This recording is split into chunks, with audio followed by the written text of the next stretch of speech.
Ce dont je parle ce soir n'est pas quelque chose que quelqu'un peut faire à votre place, c'est quelque chose que vous devez faire vous-même. Quelqu'un d'autre ne peut réprimer le diable à votre place que pour un moment, puis tôt ou tard vous allez avoir à affronter Goliath vous-même.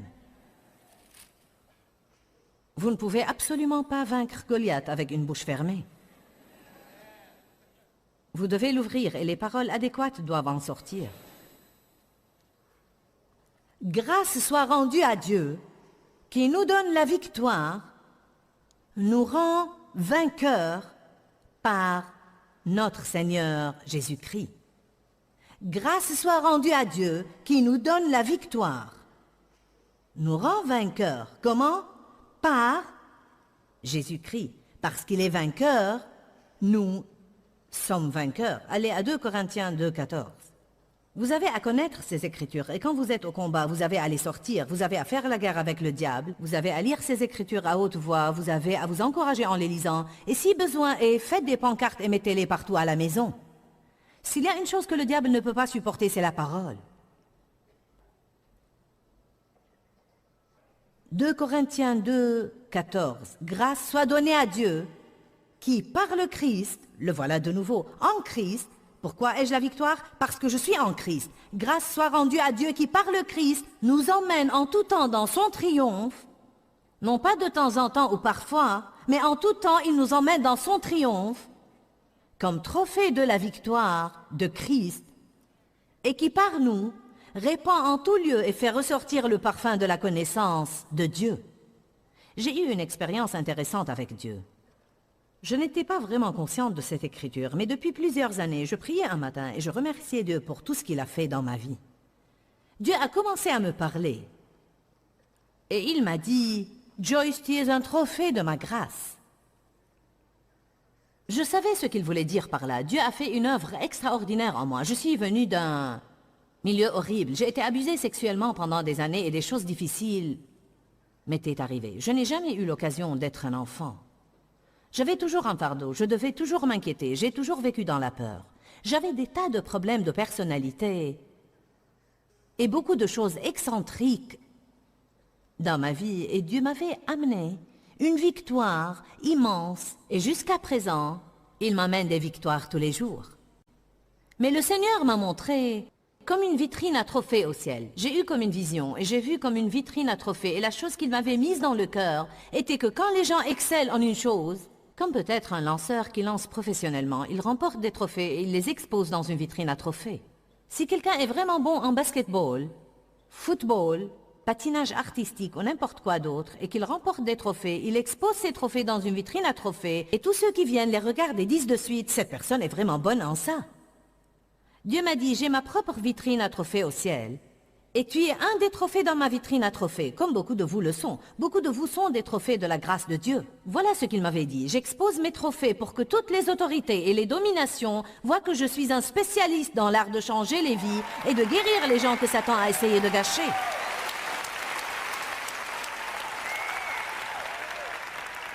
C'est tellement important de continuer et d'avoir la victoire dans notre vie, car le seul moyen de rendre quelqu'un d'autre affamé de ce que nous avons, c'est d'avoir la victoire. Personne ne va être affamé de ma vie brisée, embrouillée, misérable et négative. Ils ne vont pas vouloir ce que j'ai si tout ce que j'ai est une dose double de ce qu'ils ont toujours eu, mais avec un autocollant chrétien. Allez.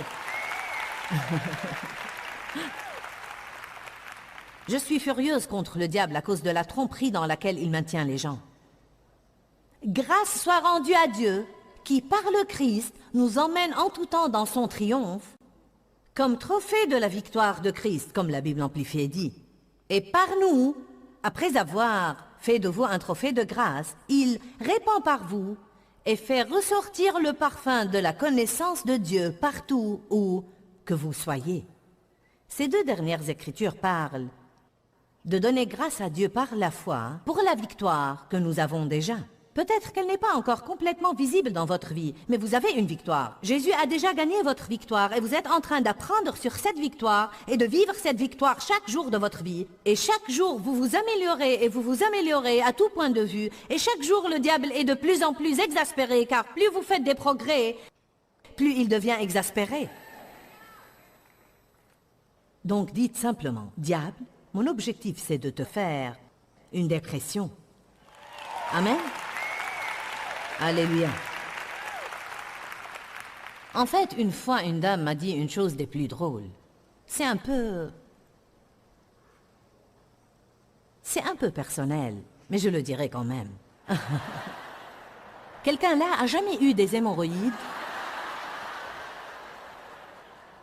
Quelqu'un là a jamais eu de vraiment graves hémorroïdes? D'accord. Y a-t-il quelque chose qui fasse souffrir autant? Jamais. Bien, cette dame a dû avoir des hémorroïdes à un moment donné. Je signais quelques livres et elle était là et elle m'a dit « Sais-tu quel est mon but dans la vie ?» Elle a dit « Je veux donner au diable de doubles hémorroïdes. »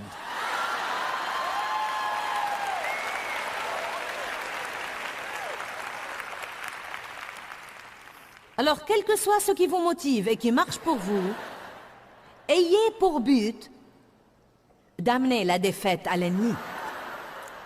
1 Jean 5. Vous pouvez, si vous voulez, aller à Apocalypse. 1 Jean le précède directement.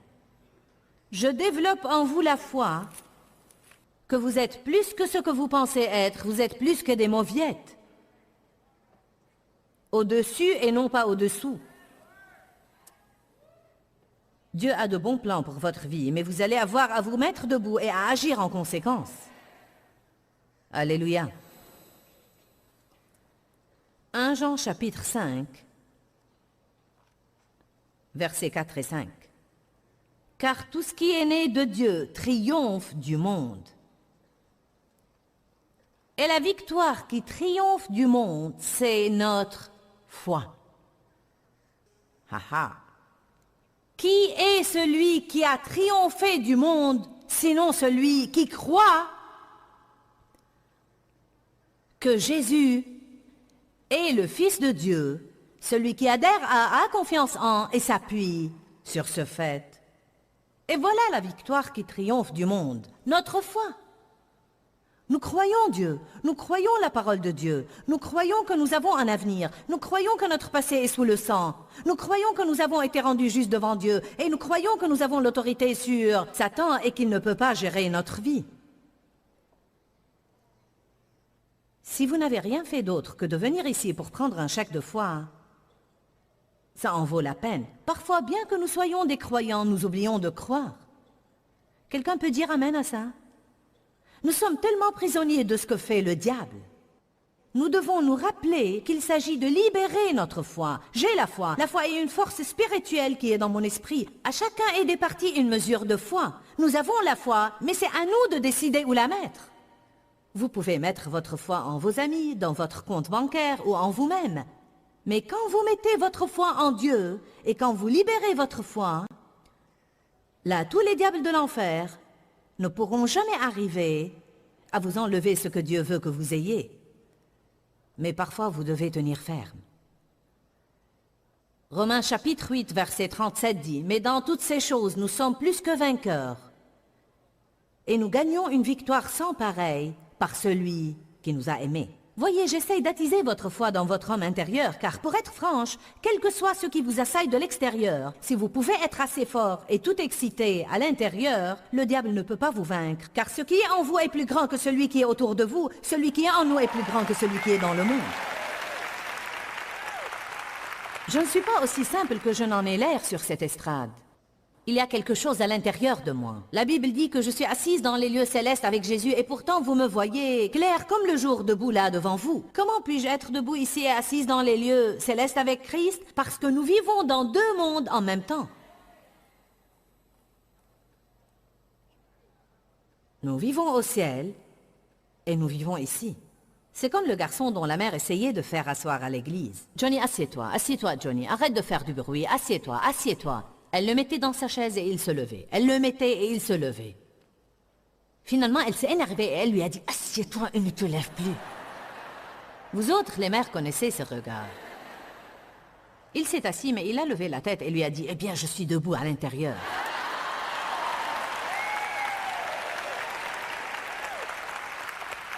Écoutez-moi, il y aura peut-être des moments dans notre vie où, pour ainsi dire, Satan semble nous obliger à nous asseoir. En d'autres termes, nous ne sommes pas capables de faire ce que nous voulons ou d'avoir ce que nous voulons ou ça n'a pas l'air de marcher. Mais vous devez lui dire, en ce moment, je suis peut-être assis, peut-être que ça n'a pas l'air de marcher pour moi, mais laisse-moi te dire une chose, diable, je suis debout à l'intérieur et je vais avoir ma victoire.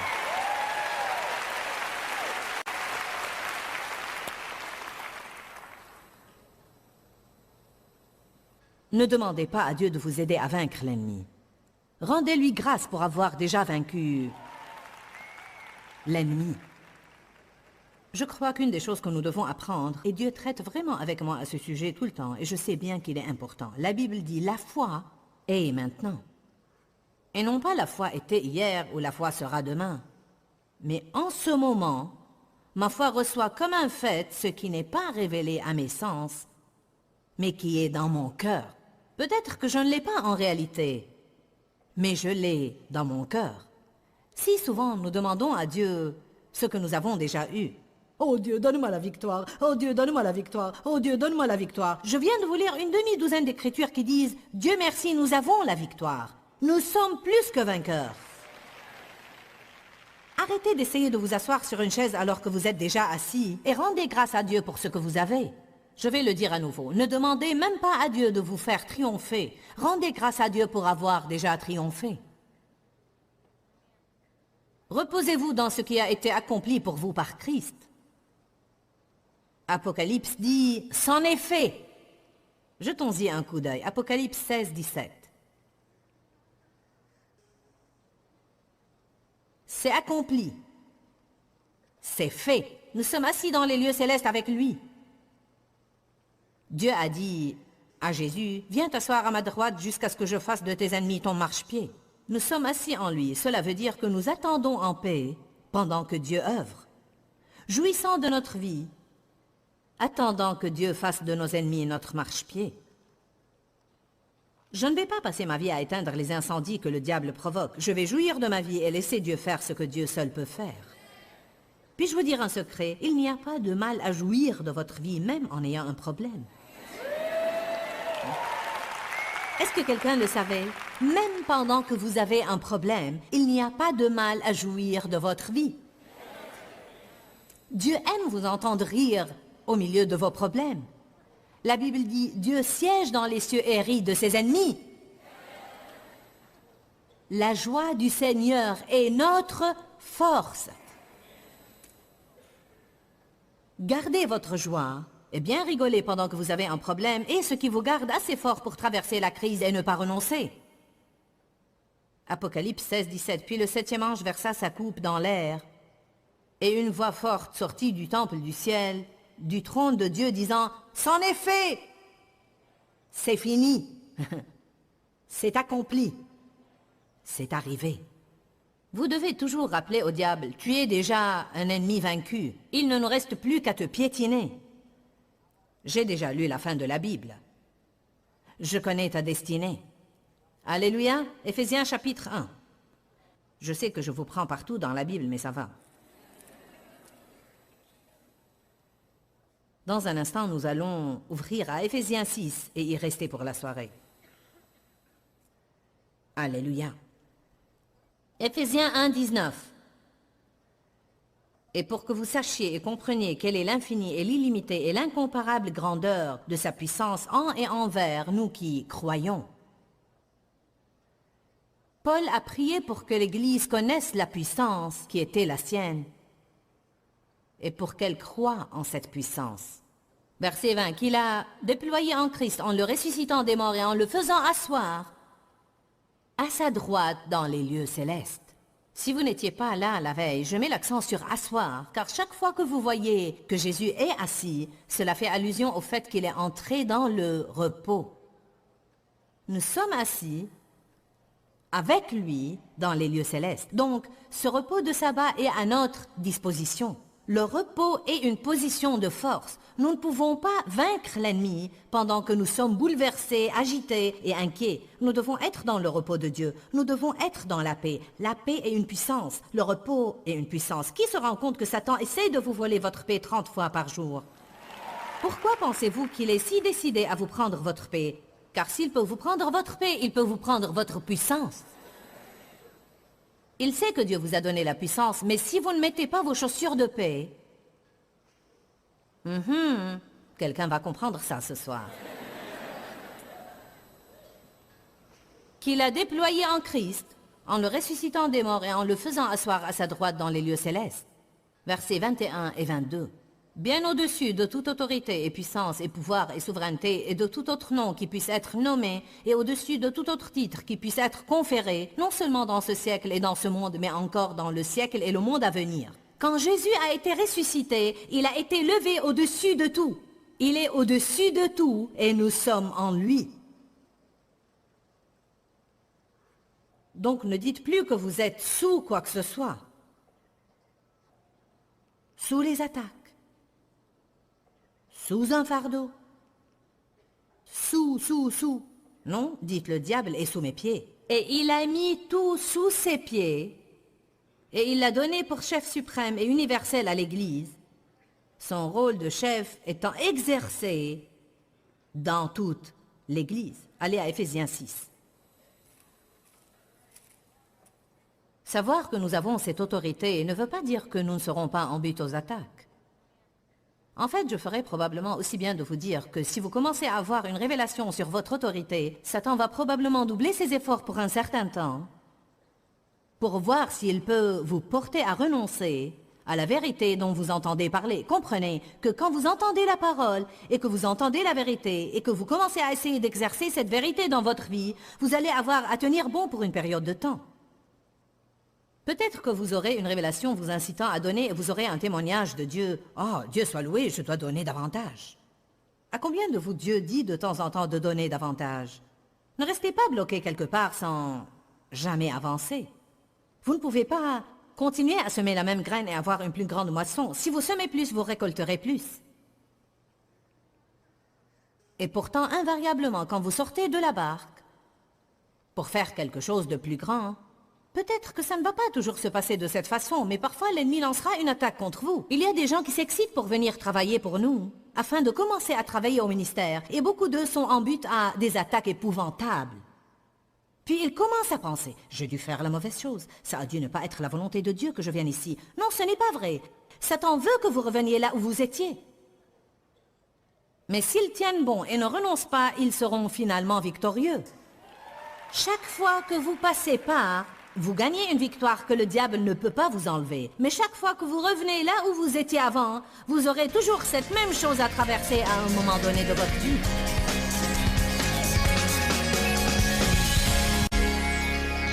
Eh bien, la Bible nous dit que la victoire qui triomphe du monde est notre foi. Quand nous mettons notre foi en Dieu et que nous la libérons, aucune force diabolique ne peut nous éloigner du bon plan que Dieu a pour notre vie. Je veux que vous croyiez ça et que vous commenciez à confesser votre foi de votre bouche. La foi est puissante. Libérez la vôtre et laissez-la œuvrer dans votre vie. Dans Jacques chapitre 5, la Bible nous dit que nous pouvons prier la prière de la foi et le malade sera guéri. Joignez votre foi à la mienne en ce moment et nous allons ensemble prier Dieu de vous guérir.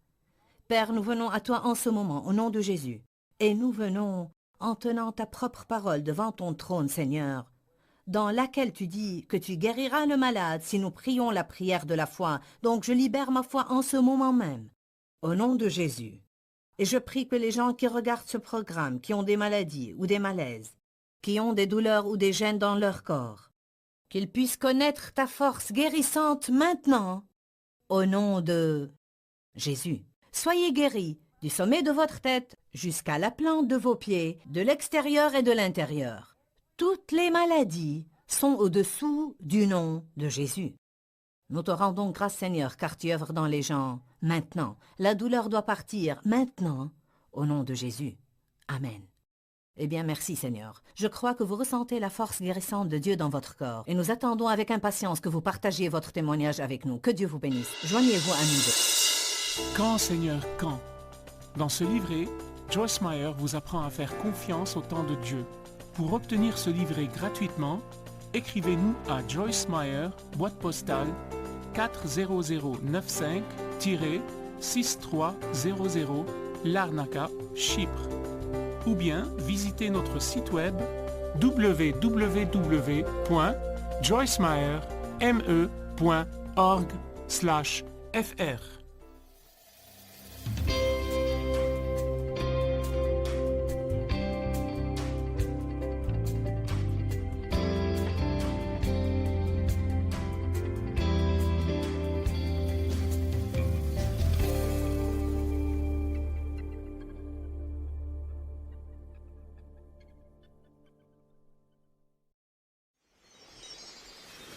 Afin de garder la paix, vous allez avoir parfois à vous humilier.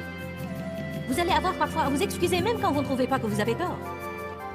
Restez avec nous dans Jouissez de votre vie.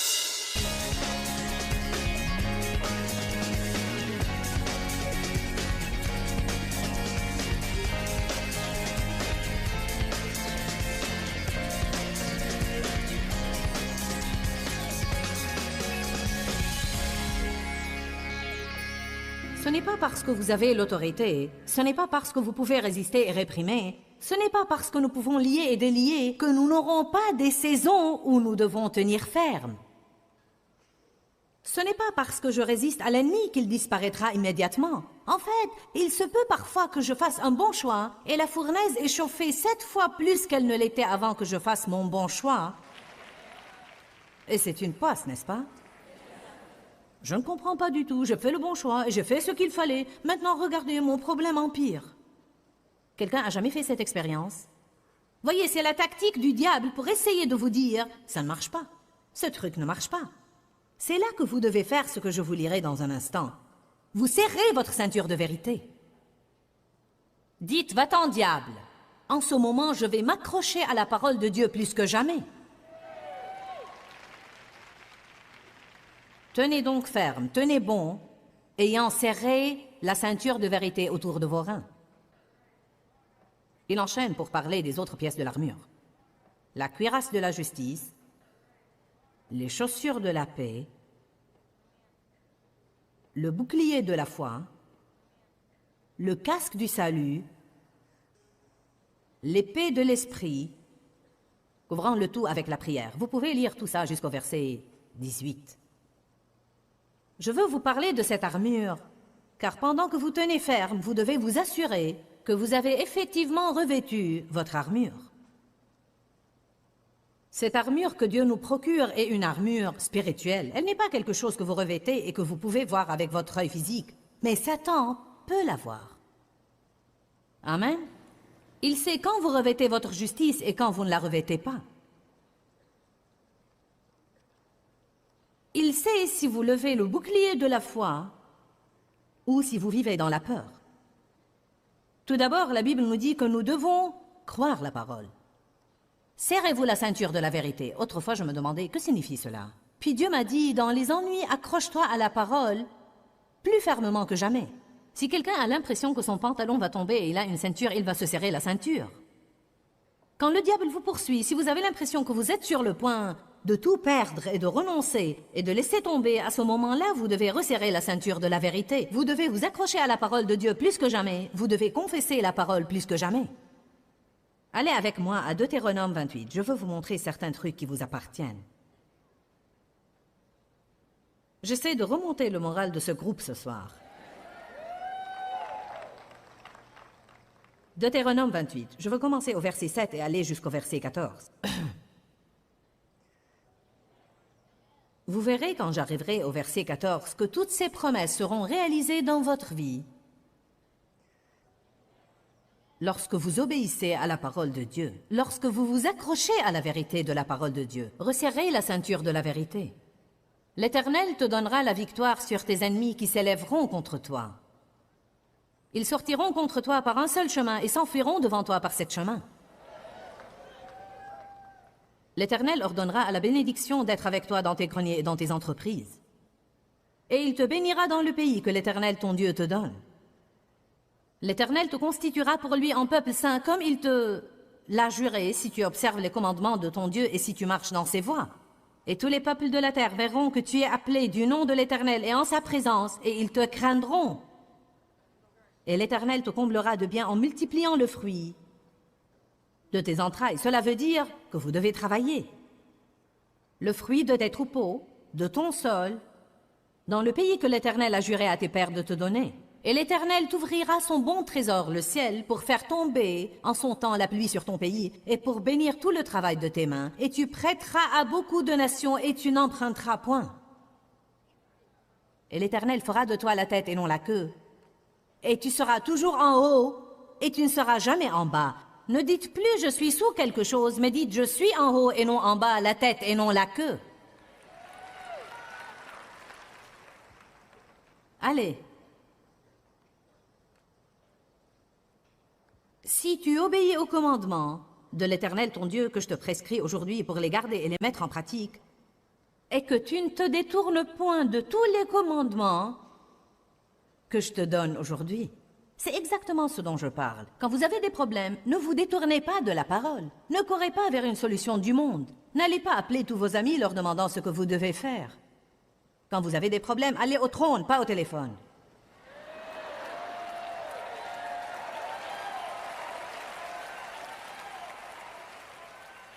Oh, je ne sais pas. Que penses-tu que je dois faire? Pourquoi demander aux gens quoi faire alors qu'ils ne savent même pas quoi faire eux-mêmes? Je ne dis pas que Dieu ne peut jamais oindre une personne pour nous aider, mais même si Dieu veut se servir d'une personne, nous devons toujours aller à Dieu d'abord. C'est insultant à Dieu que nous recherchions d'autres recours. C'est exactement pourquoi Dieu est tellement offensé par les gens qui recherchent les médiums et les voyants et essayent d'avoir des solutions par des moyens pareils. Et je trouve bon de dire ça à la télévision car beaucoup de gens pensent qu'il n'y a pas de mal à ça. Et il y a même des chrétiens qui font ce genre de trucs et même certaines personnes qui pensent que c'est mignon et amusant. Eh bien, ce n'est ni mignon ni amusant, c'est dangereux. Vous ne devez pas demander aux étoiles ce que vous devez faire. Vous devez chercher celui qui a fait les étoiles. Amen.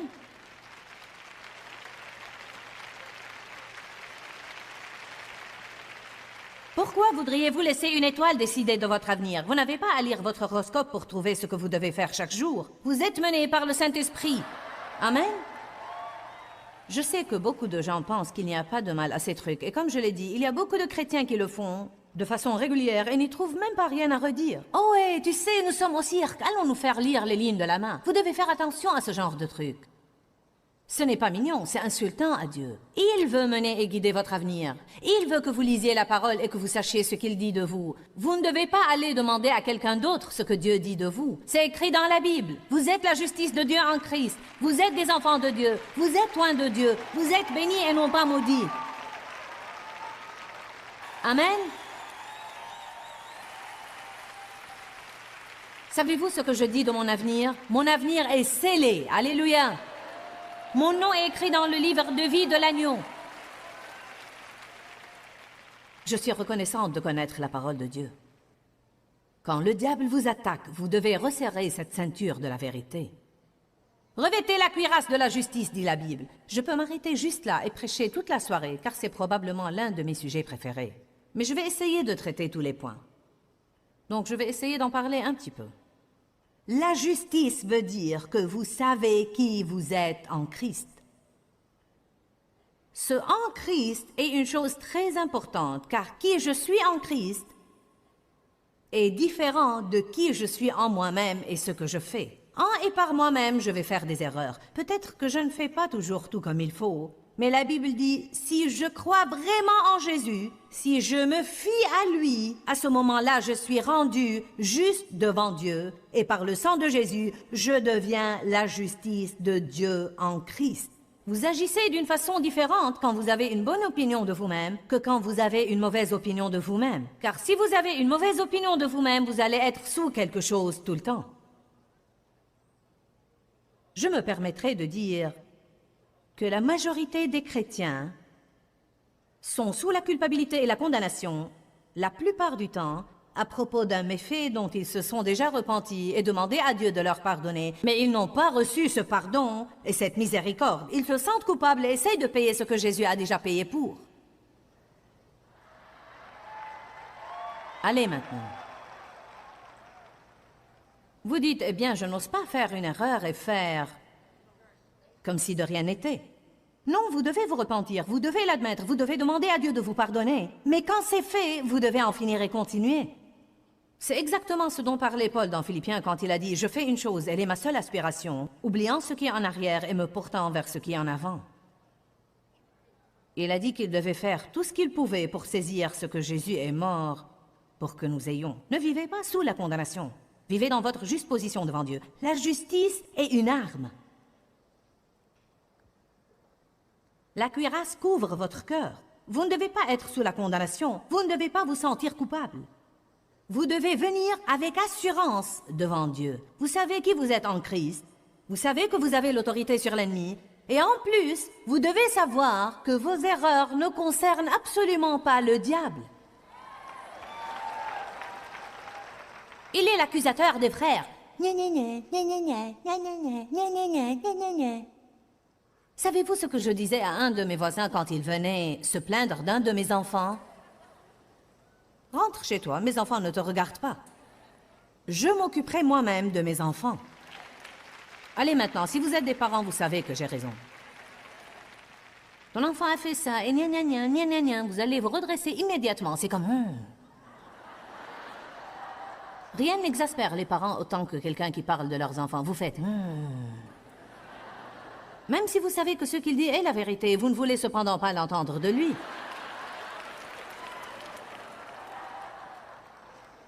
Ne te soucie pas de mes enfants, je m'occuperai de mes enfants. Eh bien, vous savez quoi? Dieu a la même attitude.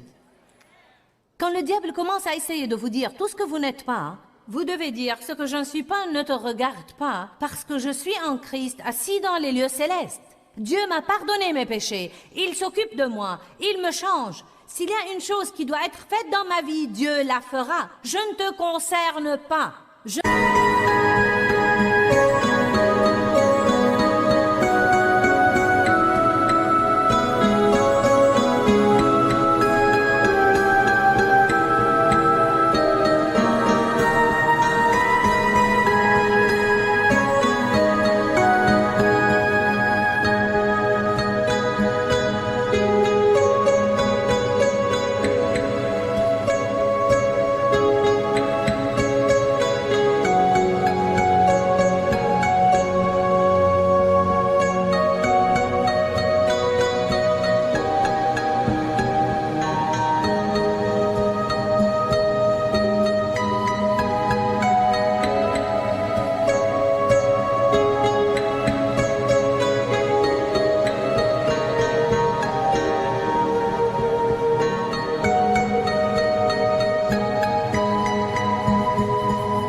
Pas. J'ai été acheté par le sang de Jésus.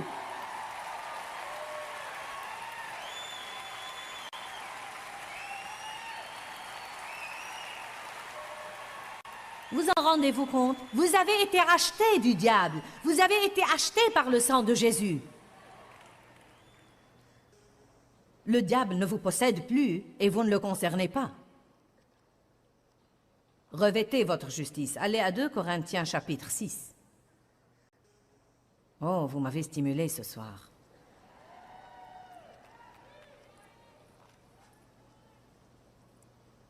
J'essaie toujours de comprendre pourquoi je me sens fatiguée après ces réunions. Vraiment, je ne...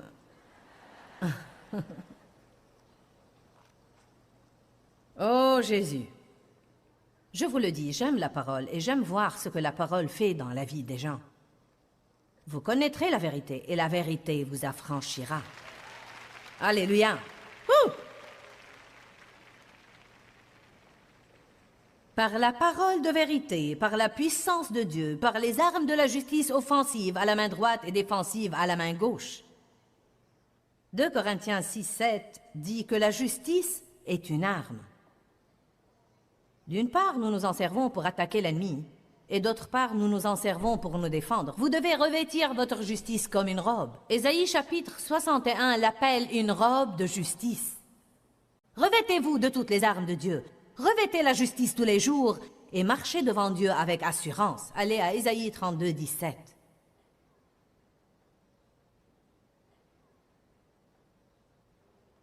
Je sais que c'est peut-être un peu difficile pour ceux qui ne savent pas parcourir la Bible aussi vite que ça. Mais ça fait partie de l'entraînement. Ésaïe 32, 17. Vous apprenez où se trouvent les Écritures en ayant à les chercher. Et l'effet de la justice sera la paix. intérieur et extérieur. Et le fruit de la justice sera le calme et la sécurité pour toujours. En d'autres termes, combien est-ce génial de savoir qui vous êtes en Christ? Combien est-ce génial? Quel genre de puissance ça vous donne de savoir que Dieu vous aime? Quel genre de puissance ça vous donne de savoir que vous êtes ses bien-aimés et qu'il vous a choisi exprès? Éphésiens 1 dit, « Je vous ai élus, je vous ai adoptés, je vous ai appelés les miens. » Ésaïe dit, « Je t'ai appelé par ton nom, tu es à moi. » Vous devez marcher dans ce qui est à vous, vous devez garder la tête haute. Vous devez prier avec assurance car vous êtes des enfants de Dieu. Vous savez, j'ai 4 enfants et je vais vous dire un petit secret. 2 d'entre eux sont là ce soir, donc ça va m'attirer des ennuis. Savez-vous qui sont ceux qui prennent le plus de moi? Ceux qui me demandent plus.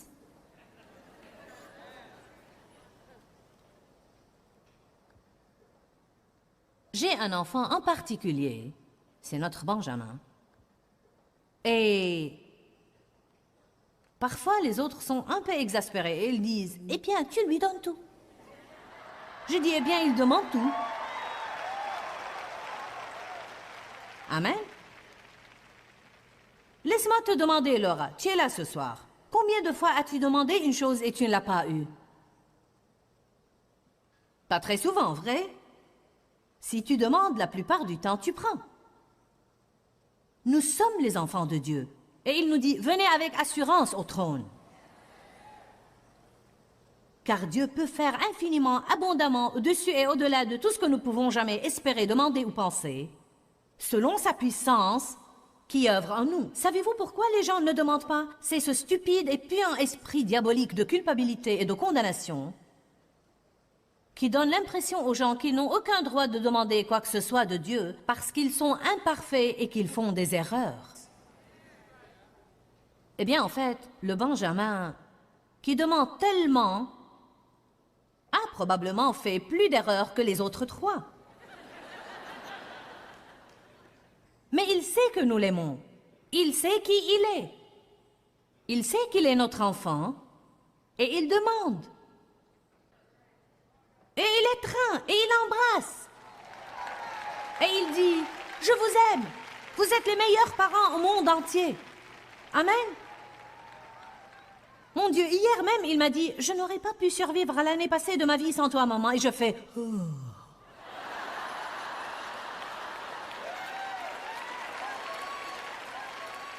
Allez, employez un peu de sagesse. Tout ce que Dieu veut, c'est votre amour. Il veut votre compagnie. Il ne cherche pas votre perfection puante.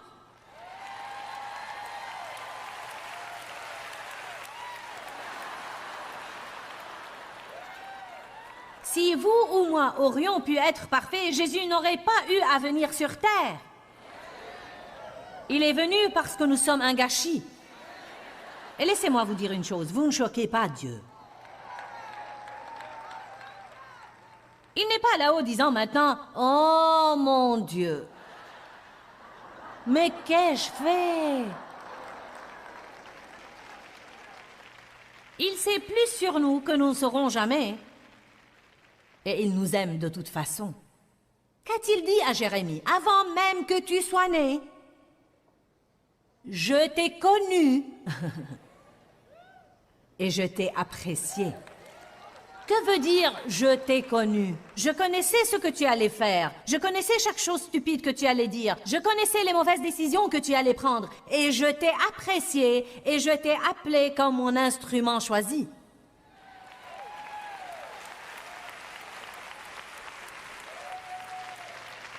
Dieu, aie pitié, Dieu. Revêtez vos robes de justice. Cela ne veut pas dire d'aller ça et là et de faire des bêtises exprès. C'est une question de cœur. Quand Dieu voit votre cœur et qu'il voit que vous voulez faire le bien et qu'il voit que vous regrettez vos péchés et que vous l'aimez, Je donnerai tout ce que j'ai pour pouvoir être parfaite pour Jésus et ne jamais faire des erreurs et ne jamais me mettre en colère et ne jamais être impatiente et ne jamais dire une chose négative. Oh, si seulement je pouvais faire ça. Mais vous savez quoi? J'ai eu à reconnaître dans ma vie que je ne pourrais jamais le faire avant d'être au ciel avec lui. Et en attendant, je me lève chaque jour et je fais de mon mieux. Et savez-vous ce qu'il m'a dit? Fais de ton mieux et moi je fais le reste. N'est-ce pas que Dieu est merveilleux? Ouh! Jésus. Justice. Gardez votre niveau d'assurance. Sachez qui vous êtes en Christ. Revêtez votre justice comme une robe. Ne laissez pas le diable vous faire sentir que vous êtes nul, que vous n'avez ni importance ni valeur. Ne le laissez pas vous rabattre les oreilles avec tout ce que vous avez fait de mauvais. Oui, nous avons mal fait beaucoup de choses, et nous devons simplement dire « Merci, diable, de m'avoir rappelé tout le mal que j'ai fait, car ça me cause d'être émerveillé encore plus par la miséricorde de Dieu. »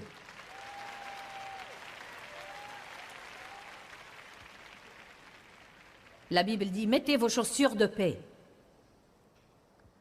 Mes chaussures n'ont pas sauté sur mes pieds. J'ai eu à les mettre. Vous devez instaurer la paix. Cela veut dire que vous allez avoir à être paisible exprès.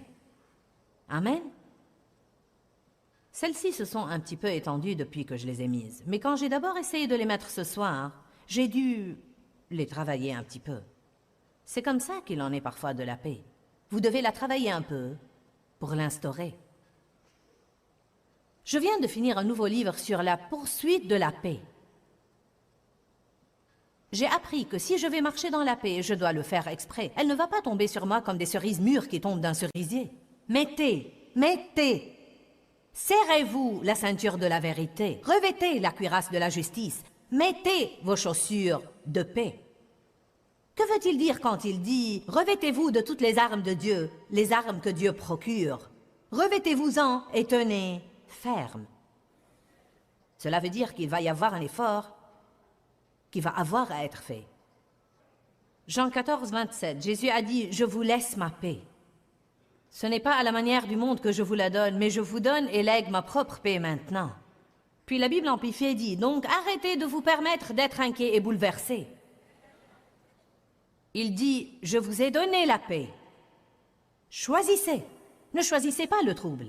Choisissez la paix. 1 Thessaloniciens 5, 13 dit « Soyez en paix entre vous. » Oh, nous devons œuvrer à garder la paix dans nos foyers. Vous devez œuvrer à garder la paix dans votre mariage. Vous devez être des conciliateurs. Afin de garder la paix, vous allez avoir parfois à vous humilier. Vous allez avoir parfois à vous excuser même quand vous ne trouvez pas que vous avez tort.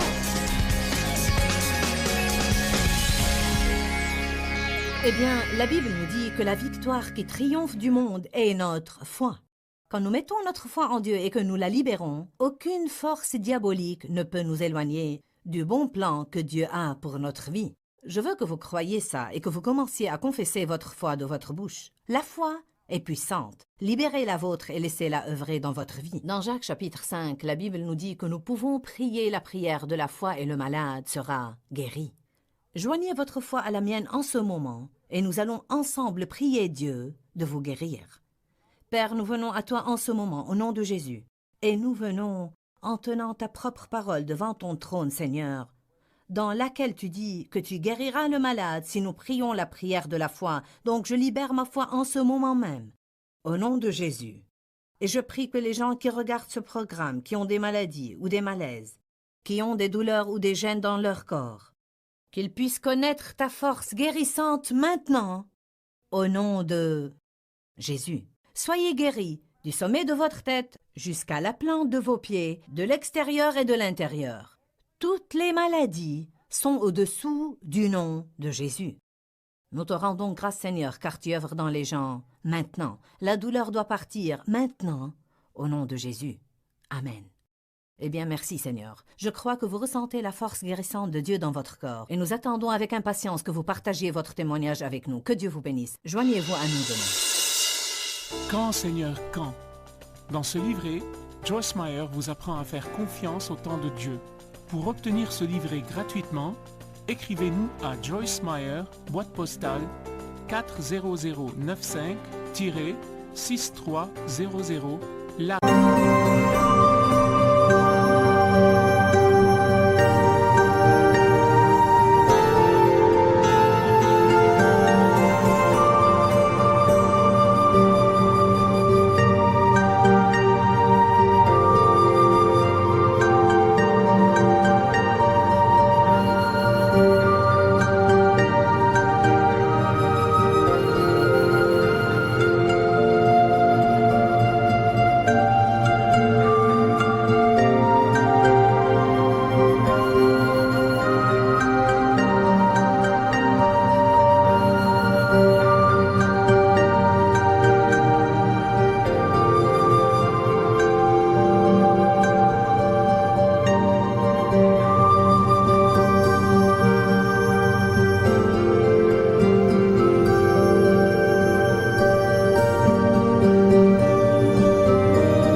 Chypre, ou bien visitez notre site web www.joycemeyerme.org/fr.